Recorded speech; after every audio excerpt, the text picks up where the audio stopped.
fakes. Clients who are overcontrolled may be overregulated in expression of emotion.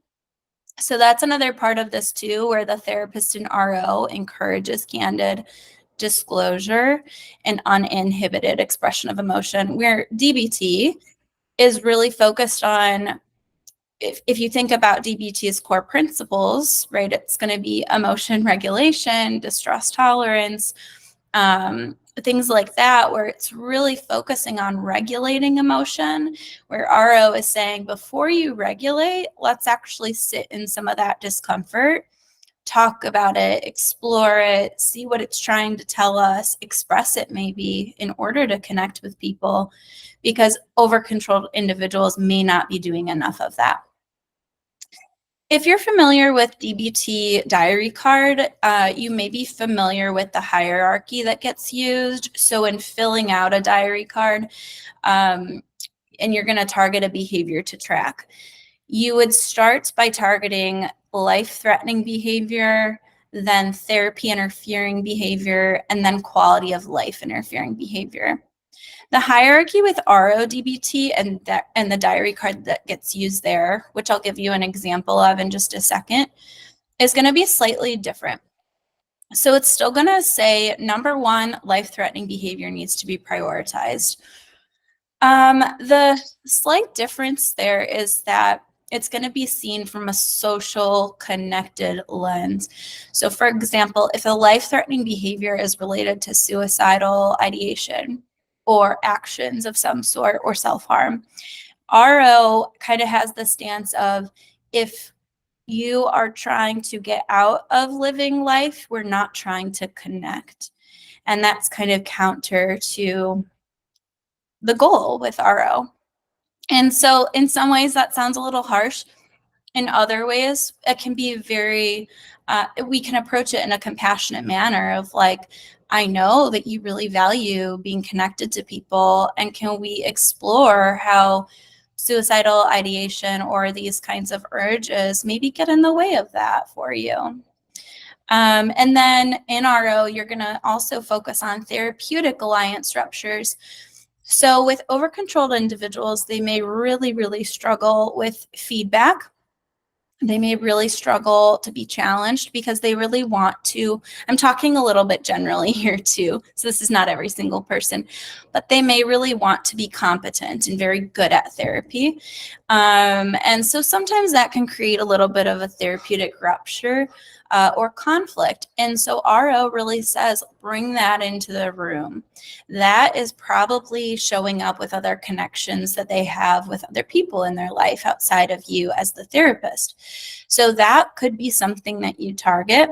You might target in RO like avoidance of attending therapy, but you would do it again from a connection-based lens, and you would use those themes of over-control, which I'll review in just a second. And then you're going to target maladaptive over-control social signaling. So that might be really flat affect. That might be targeting pretending you're happy when you're actually really upset. Things like that. RO also encourages clients to practice disinhibition, participate without planning. We're going to talk about and actually practice participate without planning later, to be more open to critical feedback versus shutting it down right away, and be more emotionally expressive. So this is going to sound a little bit strange, but I have a client who is very over-controlled and grew up in a very rigid religious environment. And part of her work is unlearning some of that. It is something she is motivated to do. She still practices her religion, but not in the same way. And part of how she grew up is, you absolutely do not use substances, or you are basically like bad and evil. And so, not that I recommended she goes and uses drugs. However, it's such a rule that she set for herself. There was this part of her that was kind of like, I don't even know why I have this rule other than I was told that's bad to do. I don't judge other people for doing it, but I could never do it. And so we just use it as a moment to explore, like, to what would that mean if you did do that? So you can explore these things without necessarily saying, yes, go do that. But what does that mean to you? Is that a rule that serves you all the time? Does that influence social connection? So we can discuss it in a non-judgmental way.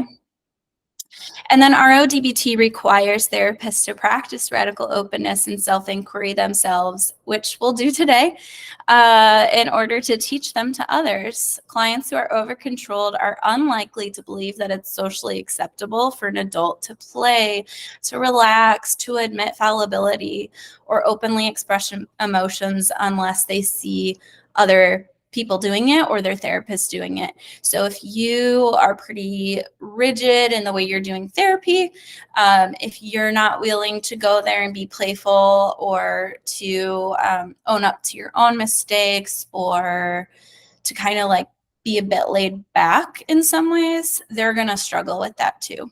It's going to kind of keep everyone in that threat response.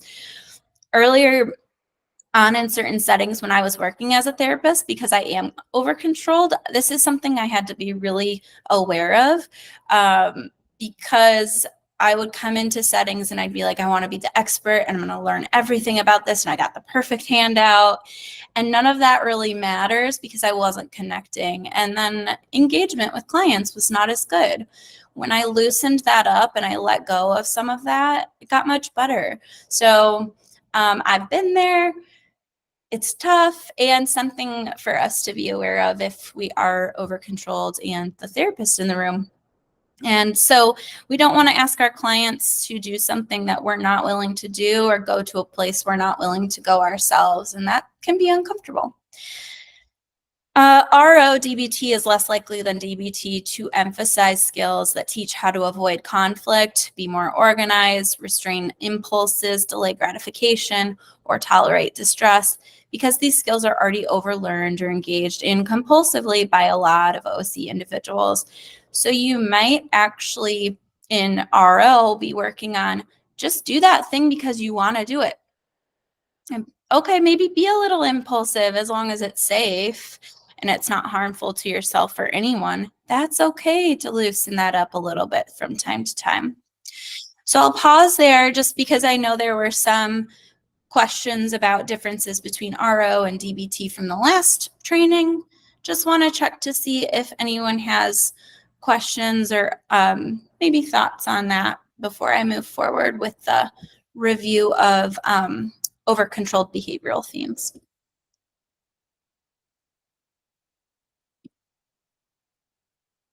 Okay. So last time I covered fairly in-depth the 5 OC behavioral themes. So I'm just going to quickly review these again. So these could be themes you can explore with your client verbally. Usually I just do this kind of verbally and casually. Sometimes I will explicitly say, hey, this is RODBT. This is what the themes are, or these are what the themes are. Other times I'll just keep it in the back of my mind and I'll kind of explore with the client how they might relate to these, just kind of identifying what their openness, willingness, or buy-in to challenging themselves in this way is. So there's no right or wrong of how you have to do this. But inhibited and disingenuous emotional expression, example of that could be pretending to be confident, showing concern when you're not actually concerned, pretending everything's okay when it's not.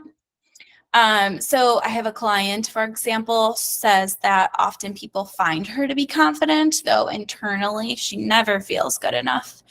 And so we explored, like, what is that about? What's that exterior piece of confidence? Where does that come from? How does that function? What might it actually be like to share with someone? I actually don't really feel good enough. I actually feel like it's never enough. So could that lead to emotional connection instead of just acting like you're always fine and you got it all the time? Another client I have engages in like a lot of nervous laughter.